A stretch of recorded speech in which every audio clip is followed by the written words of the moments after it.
2027 সাল থেকে নতুন কারিকুলাম চালু করতে কাজ শুরু হয়েছে, এমনটাই জানিয়েছে শিক্ষা উপদেষ্টা ডক্টর সিআর আবরার।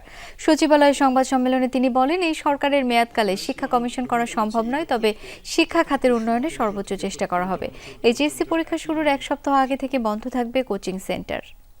শিক্ষক ও ছাত্র বান্ধব ওনারা যদি ক্লাস 5 পর্যন্ত একরকম পড়িয়ে আসেন, আর আমরা যদি অন্য আরেক ধারা দিয়ে 6 শুরু করি, there will be total disjunction between the two. তো and I am sure that will be able to work out modalities. আমরা কাজ করছি হলো 2027-এ যাতে আমি ক্লাস 6-এর নতুন কারিকুলামের আওতায় আনতে পারি।